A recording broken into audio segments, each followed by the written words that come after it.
જય જય શ્રી કૃષ્ણ. એક જગ્યાએ પ્રસંગમાં એક જજ સાહેબ ગયા.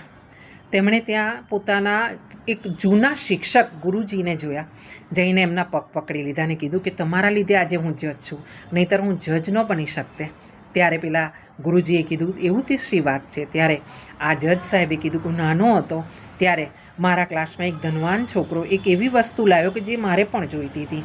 મેં એ ચોરી કરી લીધી અને જ્યારે ચોરી કરી લીધી ત્યારે એ છોકરાએ કીધું તમને, અને તમે બધાના ખિસ્સાની તપાસ લેવાની તૈયારી કરી. બધાને લાઇનમાં ઊભા રાખ્યા. ક્લાસના જેટલા પણ છોકરા હતા બધાને લાઇનમાં ઊભા રાખ્યા. બધાની આંખો બંધ કરાવીને તમે લાઇનમાં ઊભા રાખ્યા અને છેલ્લે તમે બધાના ખિસ્સાની તપાસ કરી.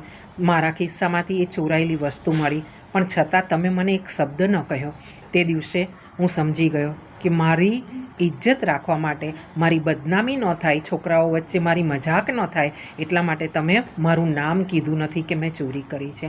અને પછી મેં ભણવાનું ચાલુ કર્યું પૂરી લગનથી કે આજ પછી હું ચોરી નહીં કરું. આજે હું જજ છું. ત્યારે પેલા શિક્ષકે ખૂબ સરસ જવાબ આપ્યો કે જો તું શિક્ષક હું છું અને તે ચોરી કરી હતી અને ત્યારે બધા છોકરાઓને આંખો બંધ કરવામાં આવી હતી એટલા માટે કે કોઈ કોઈને જાણી ન જાય કે કોણ ચોર છે. નાની ઉંમરમાં આવી ભૂલો થતી હોય છે. પણ એ સમયે હું તને અત્યારે નથી જાણતો અને એ સમય ત્યારે પણ હું તને નહોતો જાણતો કે તે ચોરી કરી છે. કેમ કે બધા છોકરાઓની જ્યારે મેં આંખો બંધ કરાવી હતી ને ત્યારે મેં પણ મારી આંખો બંધ કરી હતી કે ક્યાંક મને તારા માટે નફરત ન થઈ જાય કે તે ચોરી કરી છે. હા, આ રીતે જ્યારે બીજા માટે નિસ્વાર્થ ભાવ હોય ને ત્યારે શિક્ષક બનાય છે, ત્યારે ગુરુ તરીકે પૂજાય છે. જય જય શ્રી કૃષ્ણ. ગોવિંદ સદા સહાય તે.